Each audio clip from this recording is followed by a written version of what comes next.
नमस्कार बंधुरा सम्पास भ্যারাইটি ব্লগে আপনাদের সবাইকে স্বাগত। তাহলে চলুন আজ ভিডিওটি এখন থেকেই শুরু করছি। আর আজ সকালের ব্রেকফাস্ট হয়ে গেছে, কারণ আজ ছুটির দিন, বাড়িতে মেয়ে আছে, মেয়ের বাবাও আছে। আজ ব্রেকফাস্টে ম্যাগি ছিল, তাই আজ ব্রেকফাস্টটা তুলে ধরে নিই। আজ আবার যাই মায়ের এখানে গিয়ে দুপুরে আজ কি রান্না হবে জিজ্ঞাসা করি। মা, আমাকে চা দাও। আজ কি রান্না হবে গো? আজকে রান্না তো হবে তোমার বেশি কিছু না, ওই উচ্ছে আর পেঁপে ভাতে। আর আর এটা সেদ্ধ করে নিচ্ছ আগেই? সেদ্ধ এটাই খাবে। ও আচ্ছা, ভাতে দিচ্ছ না? ভাতে দিলে তো ভাতে ফ্যানের সঙ্গে জলটা চলে যায় না। আচ্ছা, এই জন্য এই জলটা শুকাবে, এটা সিদ্ধ হবে। হ্যাঁ, কারণ রসটা ওটার মধ্যেই থেকে যাবে। তাহলে আর কি হচ্ছে? আর ওই যে চিংড়ি মাছ, আজকে যে প্রিপারেশনটা হচ্ছে রসুন চিংড়ি। প্রথমে আমি পটলটাকে ভেজে নিলাম, আলুটাকে ভাজতে দিয়েছি। এবার চিংড়ি মাছটাকে একটু ভেজে নেব।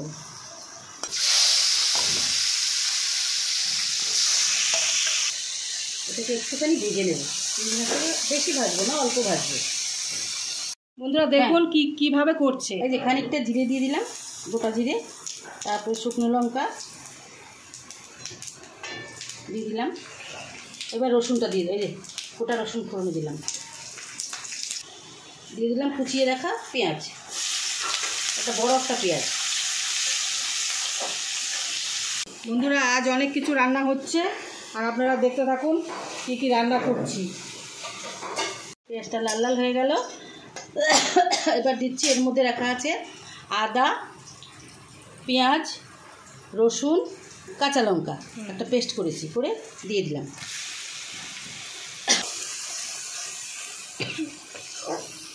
এবার নুন, তারপরে শুকনো লঙ্কার গুঁড়ো, হলুদ, এই ভেজে রাখা আলু,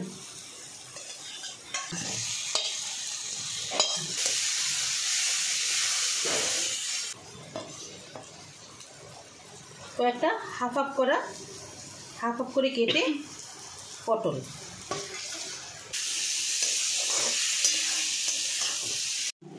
এবার দিয়ে দিলাম সেই চিংড়ি মাছগুলো ভেজে রেখেছিলাম, চিংড়ি মাছগুলো দিয়ে দিলাম।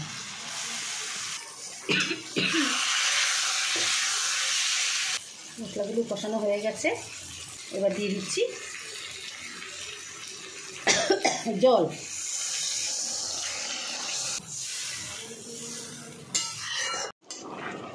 এই যে আমার রসুন চিংড়ি হয়ে গেল, রসুন চিংড়ি কমপ্লিট। আচ্ছা, আমি কটা কাঁচা লঙ্কাও দিয়েছি চিড়ে, ওটা দেখানো হয়নি, বলা হয়নি এখানে। এই যে নিচ থেকে চলে এসেছি, আর মা গলদা চিংড়ি রান্না করছে। আর ওদিন দেখানো হয়েছিল, গলদা চিংড়িগুলো রাখা হয়েছে, মাঝে নিরামিষ ছিল বলে রান্না হয়নি, ফ্রিজে রয়ে গেছে। আজ রান্না করছে। আর মেয়ের বাবা ঘরে আছে, আর ছুটির দিন বাড়িতে আছে। আর মেয়ে বলছে খাসির মাংসের পাতলা ঝোল খাবে, তাই গিয়ে নিয়ে আসলো। তাহলে আমি উপরে মাংসটা করে নিচ্ছি, আর মায়ের দিকে নিচে চিংড়ি করছে। তাহলে চলুন শুরু করি। এইখানে মাংস নেওয়া হয়েছে, আর এখানে একটু কিমা আনা হয়েছে। কিমা দিয়ে আবার খাওয়া হবে কাবলি ছোলার ঘুগনি। আর কিমা দিয়ে কাবলি ছোলার ঘুগনিটা এতই ভালোবাসে, মানে প্রায়ই রান্না করতে হয় এটা। এটা কাবলি ছোলা দিয়ে এই কিমা দিয়ে করব, আর তার সাথে লুচি রাতে, আর এটা দিনে খাবো আমরা। তাহলে চলুন এটার জন্য সব আগে মশলা টশলা যা লাগবে সব রেডি করে নিই। মাংস রান্না করার জন্য প্রথমে আমি আলু ভেজে নিচ্ছি।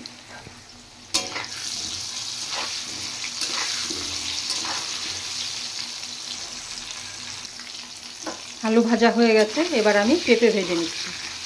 আর অনেক দিন ধরে খাসির মাংস খাওয়া হয়, কিন্তু পাতলা ঝোলটা আর খাওয়া হয় না। আজ পাতলা ঝোল করব। আর আলু পেঁপে দিয়ে যখন খাসির মাংসে পাতলা ঝোল করা হয়, পেঁপেটা খেতে খুবই ভালো লাগে। পেঁপে ভাজা হয়ে গেছে, এবার আমি দিয়ে দিচ্ছি শুকনো লঙ্কা, তেজপাতা আর গোটা জিরে।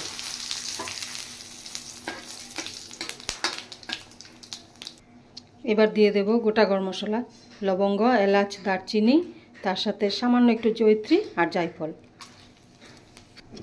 এবার দিয়ে দেব কুচিয়ে রাখা পেঁয়াজ।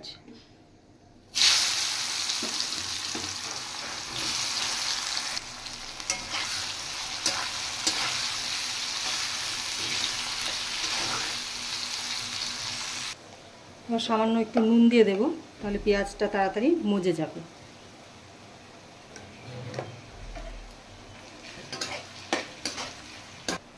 পেঁয়াজ ভাজা হয়ে গেছে, এবার আমি কিছু মাংসের চর্বি দিয়ে দেব। আর এইভাবে রান্না করলে মাংসের টেস্টটা আরও বেড়ে যাবে। আমি এই চর্বিগুলো প্রথমে একটু ভেজে নেব, আর তাহলে তেলটা অনেকটাই বেরোবে, আর এটার সেন্টে টেস্টটা আরও বাড়বে।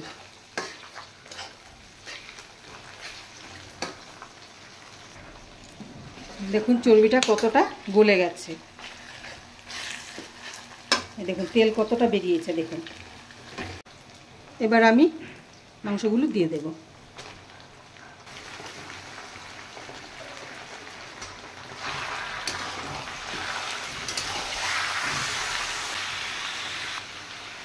মাংসটা প্রথমে আমি একটু সাঁতলে নেব।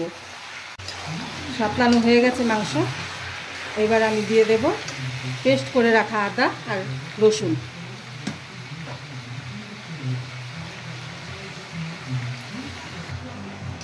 আদা রসুন দেওয়া হয়ে গেছে, এবার আমি আরেকটু মাংসটা কষিয়ে নেব আদা রসুন সহ। আমি কিন্তু এখনও জিরের গুঁড়ো, ধনের গুঁড়ো কিছুই দেইনি। এবার আমি পরিমাণ মতো নুন দিয়ে দেব।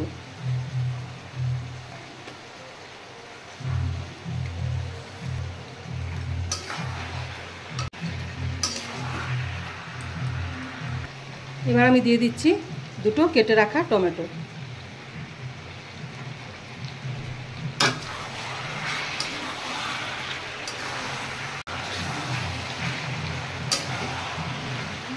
টমেটোগুলো গলে গেছে, এবার আমি দিয়ে দেব জিরের গুঁড়ো আর ধনের গুঁড়ো। এবার আমি দিয়ে দিচ্ছি ধনের গুঁড়ো আর দিচ্ছি জিরের গুঁড়ো। আর খাসির মাংসে এমনিও জিরের গুঁড়োর থেকে ধনের গুঁড়োটা একটু বেশি দিতে হয়। এবার দিয়ে দেব লঙ্কার গুঁড়ো।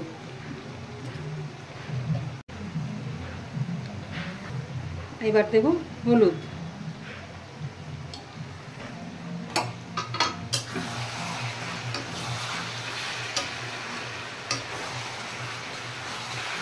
সামান্য একটু আমি জল দিয়ে দেব, আর গরম জল দিলে বেশি ভালো হয়।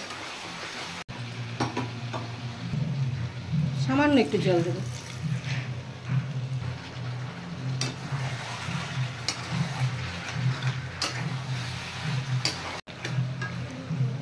এবার আরেকটু কষিয়ে নেব। মাংস কষানো হয়ে গেছে, এবার আমি গরম জল দিয়ে দেব।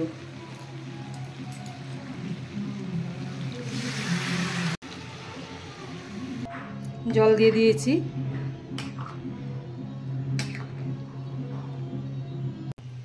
ঝোল ফুটে গেছে, এবার আমি ভেজে রাখা আলু আর পেঁপে দিয়ে দেব।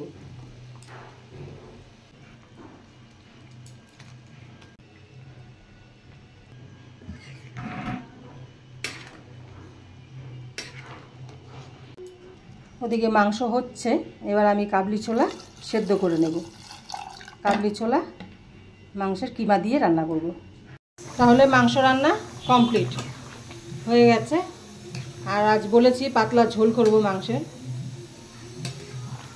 এবার আমি মাংসটা নামিয়ে কিমা দিয়ে আর কাবলি চানা দিয়ে রেসিপিটা করব।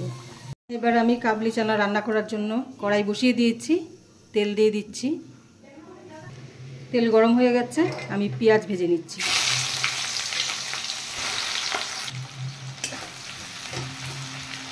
পেঁয়াজ ফ্রাই হয়ে গেছে, এবার আমি দিয়ে দেব আদা রসুন পেস্ট। এবার দিচ্ছি ধনের গুঁড়ো, এবার দিচ্ছি জিরের গুঁড়ো, এবার দিচ্ছি হলুদ, এবার দিচ্ছি লঙ্কার গুঁড়ো।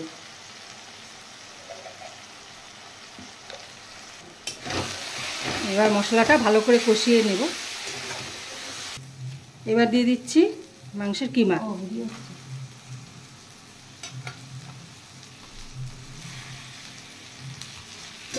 এবার আমি এগুলো একটু ভালো করে মাংস সহ মশলাটা কষিয়ে নেব। দুটো কুচিয়ে রাখা টমেটো,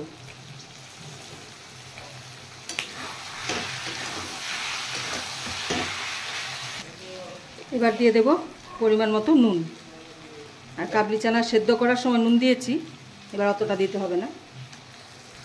এবার দেব সামান্য চিনি।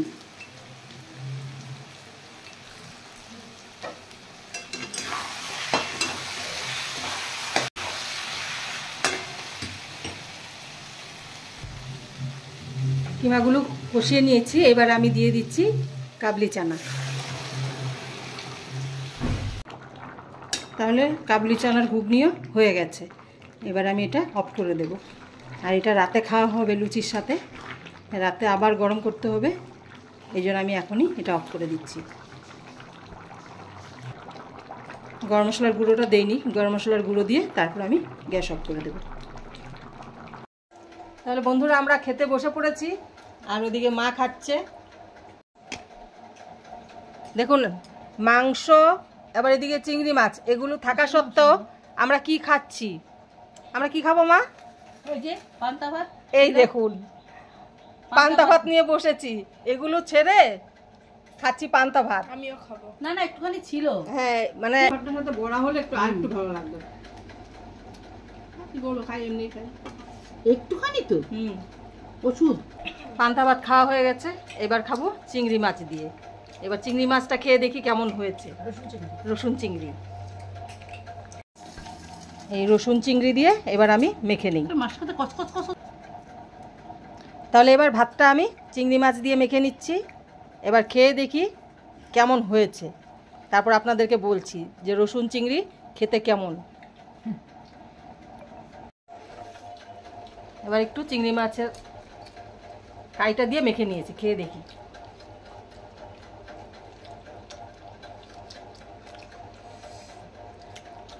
খুব ভালো হয়েছে।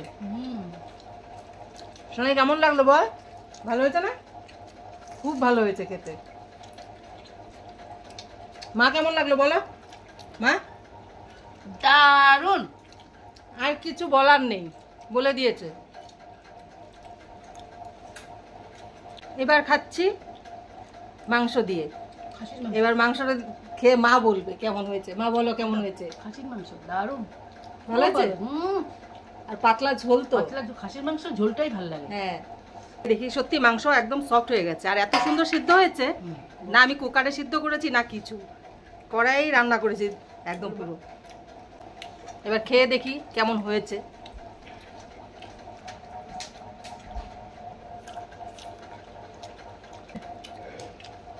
তাহলে আমরা খেয়ে নেই। আর মাংসটা সত্যি ভালো হয়েছে, একদম পাতলা ঝোল করেছি, খুবই ভালো লাগছে খেতে। তাহলে এবার আমরা খেয়ে নিই। তার মধ্যে পেঁপে পড়েছে না, পেঁপে পড়েছে, আরো ভালো লাগছে। খাসির মাংস পেঁপে দিলে খুব ভালো লাগে, খুব ভালো লাগে।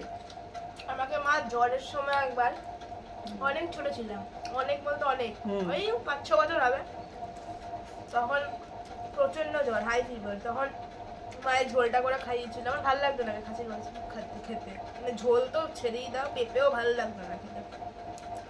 ওই তখনের খাওয়ার পর থেকে এই যে ঝোলটা ভালো লাগে, এখনো ভালো লাগে। খালি মা ও বলবে, মা তুমি আমাকে জ্বরের সময় যেই মাংসটা করে খাইয়েছিলে, তুমি ওই মাংসর ঝোলটা করো না। এই জন্যই আজকে এই মাংসর ঝোলটা এইভাবে করলাম। প্রত্যেকদিন বানায়, মানে প্রত্যেকদিন বলতে প্রায় বানায় এরকম পেঁপে দিয়ে, কিন্তু ঠিক সেই জিনিসটা আসে না। আজকে এসছে, মানে আজকে ওই রকম করেছি, এই জন্যই এসছে। আপনাদের যেভাবে দেখালাম রান্নার প্রসেসটা, ঠিক এইভাবেই রান্না করবেন, আর দেখবেন খুবই ভালো লাগবে খেতে। তাহলে এবার খেয়ে নিই, খাওয়া শেষ করে তারপর আবার আপনাদের সাথে দেখা হচ্ছে। তাহলে বন্ধুরা আমাদের খাওয়া কমপ্লিট। মা খাওয়াটা কেমন হলো বলো? খুব ভালো খেয়েছে, ভালো হয়েছে, দারুণ খেয়েছে, এত সুন্দর না, এবং অনেকক্ষণ মুখে স্বাদটা থেকে যাবে। পান এখন খাবো না তো, তাই স্বাদটা নষ্ট হয়ে যাবে। স্বাদটা নষ্ট হয়ে যাবে, তাই পান খাবে না।